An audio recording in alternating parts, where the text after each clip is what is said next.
We would like to request kay Senator Amy Marcos para magkaroon ng buhay ang kanyang panawagan at realidad ng pagiging sincero ay magpatawag na rin po sila ng Senate Blue Ribbon Committee investigation. That will include the investigation of this. Iimay-imayin po nila at ipatawag ang lahat ng entourage, including si Lisa Araneta Marcos. Ito ang Wow Trending. Magpapatawag ng Senate hearing para imbestigahan at alamin kung sino-sino ang mga kasama ni Paulo Tantoco sa isang cocaine party sa Amerika. Kasama si Paulo Tantoco sa entourage ni First Lady Liza Marcos para i-promote sa US ang Manila Film Fest. Pabalik na sana ng Pilipinas pero bago pa ay hinala ng mga pulis dahil sa nagkalat na mga white powdery substance sa salamin ay meron itong cocaine party na nangyari. At sinabi din sa report ng Beverly Hills Police na nandoon mismo si First Lady Araneta Marcos sa hotel kung saan inatake si Pawi. Pero dahil nga wala namang video o CCTV, bigyan natin ng benefit of the doubt ang First Lady dahil baka nanood lang siya habang nag-e-enjoy ang kanyang mga kasama. Sa isang Facebook post ni Senador Amy Marcos, ito ang kanyang sinabi. Given the gravity of these allegations and the matter's undeniable public interest, I urge Malacanang to issue comprehensive report on the circumstances of Mr. Tantoco's death, including any involvement, direct or indirect, of the First Lady or other Philippine government officials. I also call for the clarification of the First Lady whereabouts at relevant time as may be reflected in official records such as the medical examiner's reports to dispel further speculation.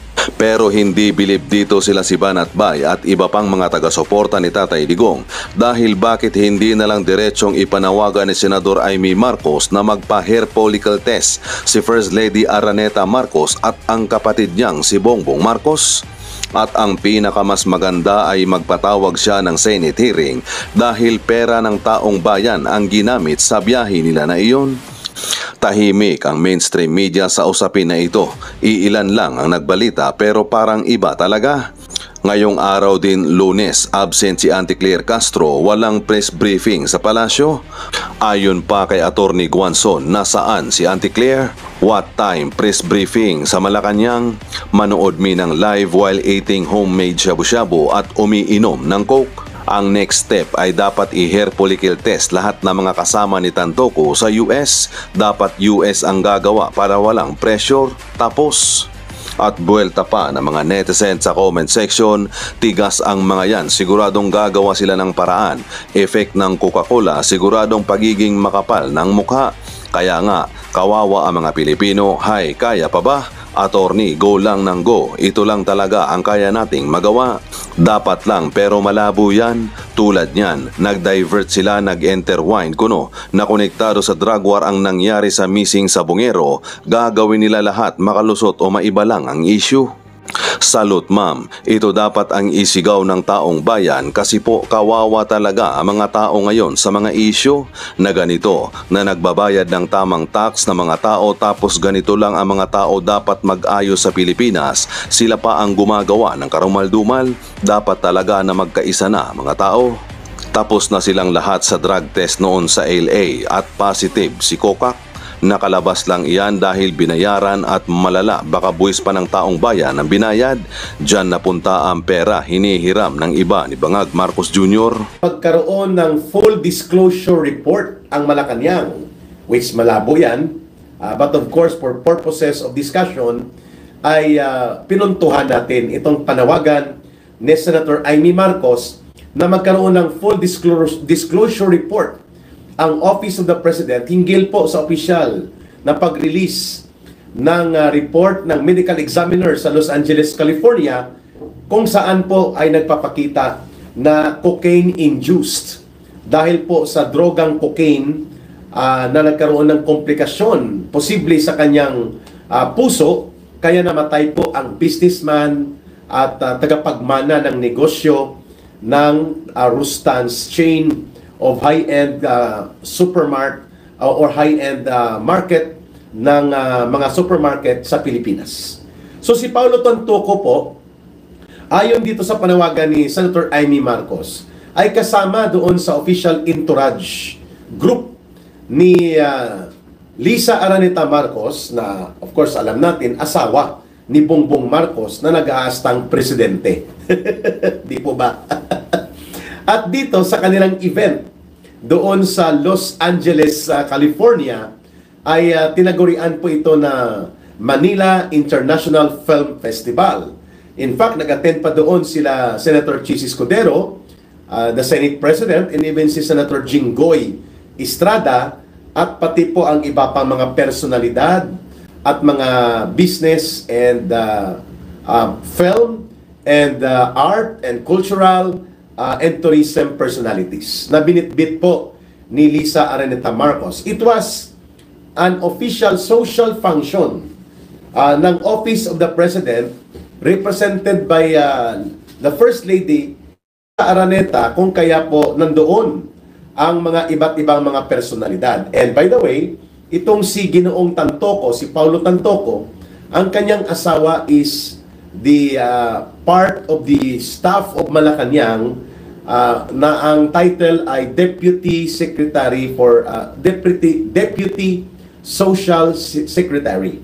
Ang sabi ko nga kanina sa live ko, ang gawain po niyan mag-organize ng mga yan, film festival, mga cultural shows, mga clean-up drive, mga tinatawag na charity and humanitarian work ng Office of the President. No? In other words, yan po ay pangbulatik ni Marcos na opisina. Yung Office of Social Secretary ay pinamumunuan po yan ni Bianca Zubel na anak ng barkada ni Marcos. Alam na natin kung anong klase ng barkada yon. Huwag ko nang banggitin. Alam na ninyo yon.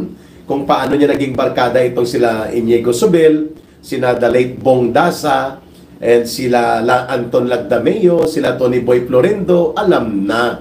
Binanggit na yan ni Cathy Binag.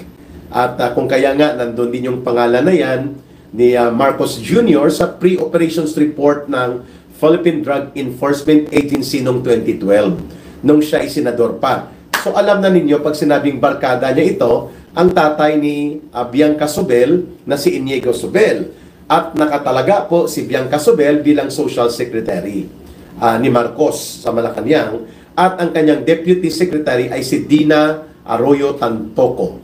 So malinaw na ito ay official na uri ng pagkakaroon ng tinatawag na social operations ng Malacanang hinggil po sa Manila Film Festival nila, no, mga kababayan, doon sa international na stage kung saan ay yan po ang ginawa ni Marcos noong panahon na nagpo-promote sila ng kunwari tourism doon po sa antas ng kanilang pagtitipon sa International Film Festival na ito.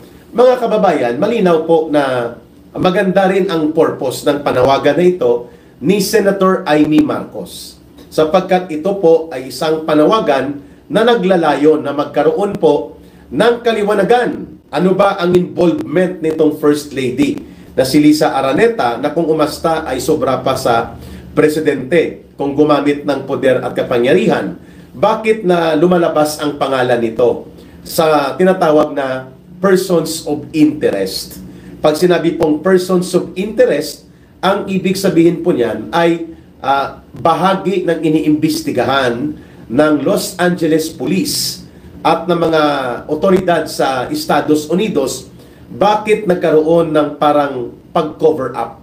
Dahil late na po, mahigit 6 na oras, almost 8 hours ang nakuha nating balita bago i-report na may namatay doon sa hotel na yon, na isang high-end hotel sa Beverly Hills. At nagpapakita na mayroon pong sinadya na punto sila Marcos at si Lisa upang itago ang kaagad na pagkakareport nito ng usapin tungkol sa pagkakamatay ni Paulo Tantoco, pagdating po sa usapin ng tinatawag na transparency hinggil sa requirement ng US federal law na kapag may namatay pala at ang insidente ay nasa public place or even sa bahay pa, you have to report within 6 hours into the coroner's office o yung tinatawag na medical examiner upang ito ay ma-establish na walang foul play. Magandang araw dyan kay Brother Bitobin Crasco, ang aking kaibigan at kasamahan ko po nung university days ko sa West Visayas State University. An advocate of good governance and ng prinsipyadong pagbabago sa lipunang Pilipino dyan sa bahagi ng Canada. Thank you, Brother Bitobin. So, ito pala ang dahilan kung bakit na-include ayon kay Ambassador Bobby Tiglao ang pangalan ni Lisa Araneta Marcos among the persons of interest, kung saan po siya ay kabilang doon sa posibleng iniimbestigahan kung bakit parang nagkaroon ng pagtatakip at pagtatago ng detalye at pangyayari hinggil sa pagkakamatay ni Paulo Tantoco, at ngayon lumabas ang official report, cocaine-induced. At ayon sa mga doktor na nakausap ko, ang cocaine is a high stimulant drug. Ito po ay nagpapalakas ng tibok ng puso at nagpapabilis ng takbo ng sirkulasyon ng dugo na pwede talagang magkaroon ka ng irregular palpitations, irregular breathing, at pwedeng po mag-pump out ng todo ng dugo ang puso na pwedeng magkaroon po ng immediate cardiac arrest or even seizure kapag hindi ka po sanay o kahit sanay ka na pag na-overdose ka doon sa kapasidad ng katawan mo, pwede talagang atakihin ka sa puso, magkaroon ka ng seizure, kagaya ng thrombosis effect, o kaya magkaroon ka po ng high blood pressure leading to stroke or cardiac arrest. Yan palang epekto ng cocaine. As a high stimulant drug, similar din po yan ang shabu. Kaya pala noong 1989, nung high school ako, nakita ko sa dyaryo, hindi po ako gumamit ng shabu or marijuana. Nakita ko sa dyaryo noong 1989 na ang title ng article ay Shabu, the poor man's cocaine. Kasi pareho lang po ang epekto ng methamphetamine hydrochloride or shabu pagdating po sa stimulant or high stimulant effect sa katawan ng tao. Kaya ang mga shabu users, lalo na po ang mga adikto sa chronic, ay nagiging tawag sa kanila ay miyembro po sila ng mga tropang gising o kaya ng tinatawag na simbang gabi boys and girls. Ano na naman yan ka, Eric, ang simbang gabi boys and girls? Alam niyo yung simbang gabi, di ba? Nagpupuyat ka madaling araw upang mag-attend sa simbang gabi. No? The dawn mass during Christmas season. Kaya tinatawag din ang mga shabu addict na simbang gabi boys and girls o tropang gising, mga kababayan. Kasi ang epekto niya, nag-hyper ka. Yun, hyper ka sa sex, hyper ka sa kung ano-anong mga iniisip mo, nagkakaroon ka ng delusional, habitual effect sa iyong utak na to the point na may nakikita ka ng mga multo o kung mga minsan kapre. Ang tingin mo sa magulang mo, kapre. Ang tingin mo sa kapatid mo ay porn star na tinitingnan mo sa mga pag-scroll mo sa mga panunood ng pornografiya, kaya nakakakumit ka ng rape o ng mga massacre o karumaldumal na krimen. Yan palang epekto din ng cocaine. Nagkakaroon ka ng hyper stimulated effect. Kaya hindi malayo po na ang sinasabi ng coroner's examiners or medical examiner report dito sa lumabas na ulat sa Los Angeles, California ay induced by cocaine ang pagkakaroon ng posibleng cardiac arrest ni Paulo Tantoco. Ang issue dito, ang panawagan ni Senator Amy Marcos ay kapus, kulang. Bagamat tama, kulang naman. Ano pong tama? Ang tama, nanawagan siya na dapat po ay ilabas ang full disclosure of location and activities na involved si Lisa Araneta sa Estados Unidos.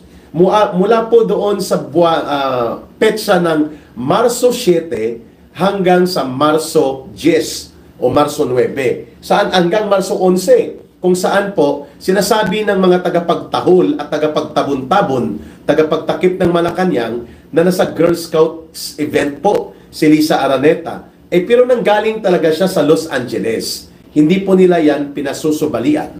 Kaya, bagamat tama at napapanahon ang panawagan ni Senator Amy Marcos na si Lisa Araneta ay dapat ibigay ang itinerary, activities, and all entourage na kasama niya doon sa pagpunta sa Los Angeles para i-promote po ang tinatawag na Manila International Film Festival. Bagamat yan ay tama at nararapat na i-demand ng mamamayang Pilipino, the way Amy Marcos is now delivering the message, subalit yan ay kulang. Hindi niya ipinanawagan na dapat mag-undergo ng official and scientific hair follicle test si Marcos Jr. at pati po si Lisa Araneta upang maipakita ang katotohanan at integridad kung sila ba ay hindi gumagamit o lulong o involved sa paggamit ng illegal na droga the way the people right now are looking at things na every time pala na mag-travel sila, mayroon palang cocaine party. At pwedeng mangyari ulit itong cocaine party na ito na may mga mamamatay. Lalo pa na may ganitong nangyari sa Los Angeles, California, na during the cocaine party, hindi na iwasan pong namatay si Paulo Tantoco dahil sa, kung hindi man overdose, ay cocaine-induced reaction ng kanyang katawan. So, yun ang problema ngayon.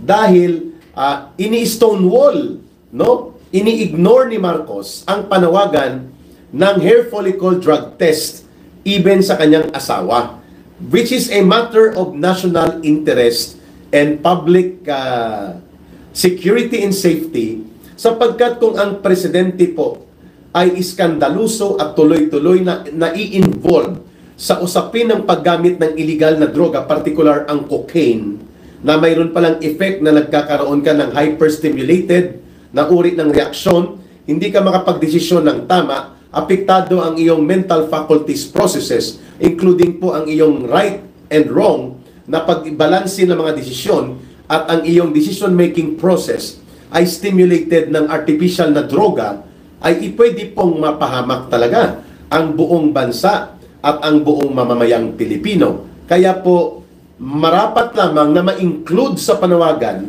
ni Senator Amy Marcos ang pagkakaroon po ng hair follicle drug test, hindi lamang para kay Lisa Araneta, kundi pati sa kanyang kapatid na si Bongbong Marcos. Unless Senator Amy Marcos would remain doon sa kanyang antas na pinoprotektahan niya at iniiwas niya sa pananagutang kriminal ang kanyang kapatid na nakaluklok ngayon bilang presidente. That means, kulang o hindi buong sincero.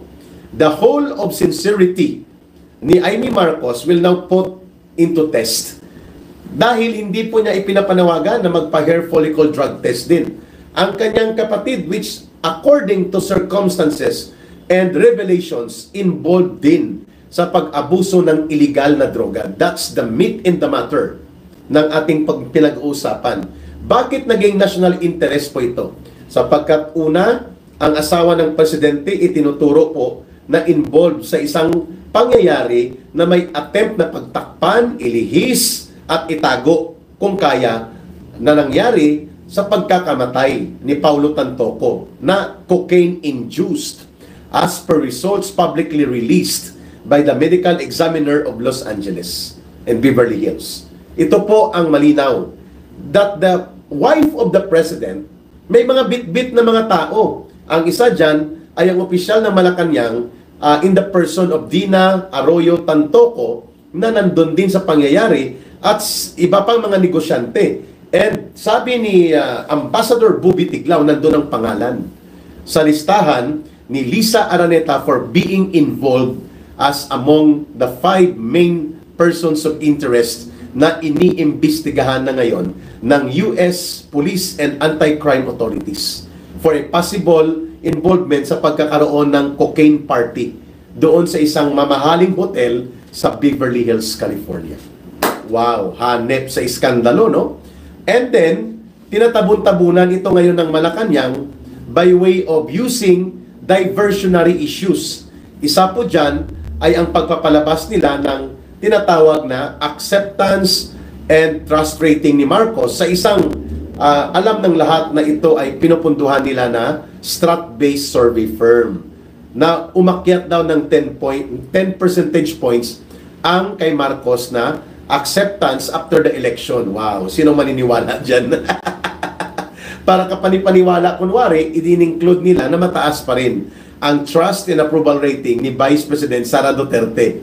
Pero ang kay Marcos nag-improve by 10 percentage points. So ito ay malinaw na diversionary tactics para sa pag-attempt na pabanguhin si Marcos in the light ng kanyang visit daw sa White House kung saan ipinagmamayabang ng kanyang mga propagandist at ng kanyang mga information operators that he will stay in the presidential guest house sa loob po ng White House. Yun po ang binabanggit ng sinasabi nila ngayon na press release upang hindi po mahila papunta dito sa panawagan ng taong bayan that there must be a categorical, deliberate na paghahayag ng comprehensive report ano ang ginawa at nangyari sa mga pangyayaring involvement sa cocaine-induced death incident o Paulo Tamtoco involving the First Lady.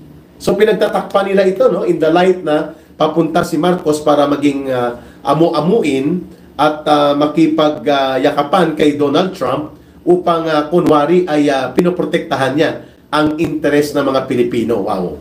Hindi naman yan kapanipaniwala, no? So kaya lumabas itong mga balita na nag-improve ang kanyang trust rating at ngayon po ay may mga sinasabi pa sila DOJ Secretary Boying Rimulya na pinangalanan na ang mga death squad daw na involved din sa pagpapaslang sa mga personalidad sa droga na ginamit sa panahon ng war on drugs ni Pangulong Duterte ay involved din daw sa pagpatay, pagdukot, pagkawala ng mga sabungeros na ito.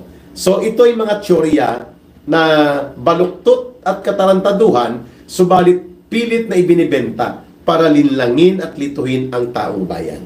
Mula doon sa napaka-iskandalusong pagkakabunyag that indeed it is true, ang binabanggit ni Ms. Cathy Binag, binabanggit nila former Senator Nikki Cositing, na mayroon palang mga cocaine party na nangyayari kapag nandyan ang entourage ni First Lady at even ni Marcos Jr.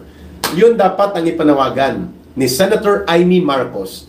Bakit hindi lamang limitado dito sa panawagan na maglabas ng comprehensive report ang Palasyo ng Malacanang hinggil sa itinerary, schedule of activities at iba't ibang mga ginawa ni Senator Amy Marcos doon, ni Lisa Araneta Marcos doon sa Los Angeles. This is a matter of national interest sa tatlong bagay. Una, ang asawa ng presidente ay umaakto na extension siya ng poder ng presidente at ang kanyang mga ginagawa ay mayroon pong national and public impact sa katauhan at personalidad ng kanyang asawa who is the president. So kung siya ay nai-involve sa tinatawag na cocaine-induced party na may ikinamatay pa ng isang individual na personalidad at ngayon ay under police and anti-criminality investigation sa Estados Unidos, that can affect the integrity as well of Marcos Jr. Bakit nai-involve sila, ang asawa niya, sa mga cocaine party na may mga namamatay sa isang banyagang bansa, lalo na sa Estados Unidos? That's a matter of national interest. Pangalawa, ito ngayon ay nakadugtong na sa panawagan ng taong bayan that Marcos Jr. is required to undergo dapat ng mandatory hair follicle drug test para po ma-establish ang katotohanan sa likod po ng napakalawak na persepsyon ngayon ng mga mamamayan that he is into drugs involving cocaine at kagaya ng nangyari sa kanyang asawa. Ito rin po ang kanyang ginagawa. Then, the only way for that issue to stop ay mag-undergo siya ng mandatory, transparent, and scientific procedure of hair follicle drug testing upang maipakita kung malinis ba siya. So, kung malinis siya, dapat isumiti niya ang kanyang asawa doon sa US authorities at upang siya ay mapailalim po sa proseso ng criminal prosecution. Kung totoo na malinis si Marcos. Kaya po nakadugtong ito sa iskandalo niya. At number 3, bakit ito national public interest po ito? Sapagkat ito ay bumabalik sa integridad ng pamumuno. It is a question of leadership that we cannot accept that our country, our state, and our government all are being under the rule ng isang individual bagamat na-elect bilang presidente pero lulong at gumun ang kanyang pagkatao sa aligasyon ng illegal na paggamit ng illegal na droga, particularly cocaine.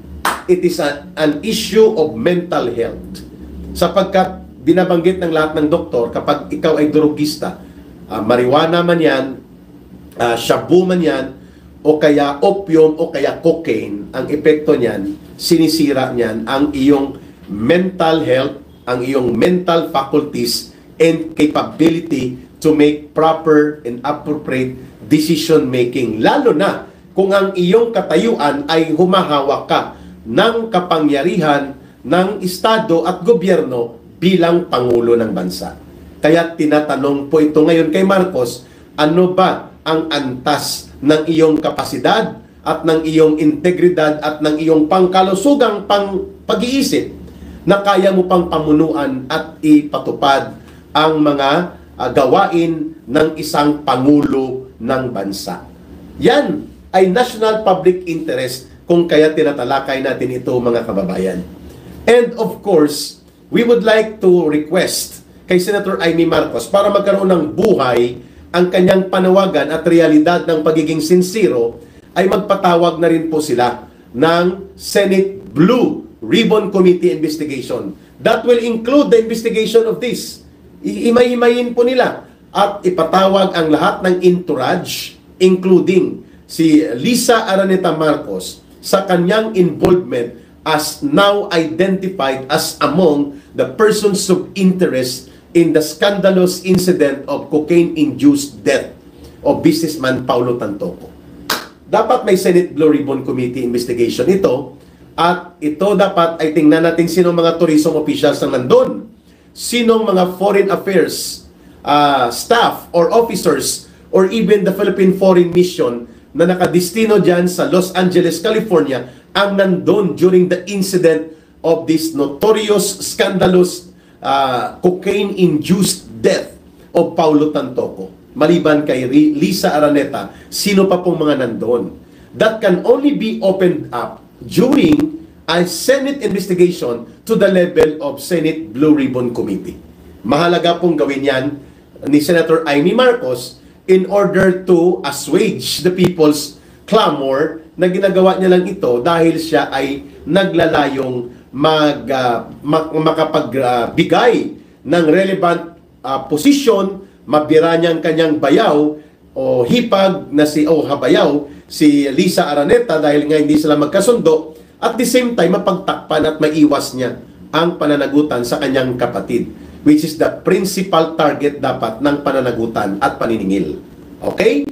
And of course, kasama sa Senate Blue Ribbon Committee investigation, ang panawagan din po na ipareport si Secretary Gibo Teodoro. So sabi nila yan daw ay diversionary tactic. No. Yan po ay parallel correlated topics. Yan po ay mga subject matter na mayroon pong national public interest ang taong bayan, lalo na sovereignty and security issue po ito. That you have a defense secretary who happened to have, kung totoo ang kanyang revelation, na 2021, bago ang filing of Certificate of Candidacy, nagkaroon na siya ng renunciation ng kanyang citizenship as a Maltese citizen ng bansang Malta, including ang pag-surrender ng kanyang golden passport. Dahil requirement daw yan sa pagtakbo niya bilang isa sa mga kandidato sa pagkasenador noong 2022. Granting as it may be true na nag-renounce po siya, hindi po ito usapin lamang ng renunciation o ng pag-iwas sa technical and legal accountability ni Secretary Gibo Teodoro. Ang pagkakaroon po niya ng iskandalosong golden passport sapagkat you have to pay more than 40 million pesos or even up to 70 million pesos depending po on the investment category as well as depending dito sa scam and scheme ng Malta government, makakabili ka ng passport at makakakuha ka ng citizenship gamit ang pera na ang pinagmumulan ay usually questionable.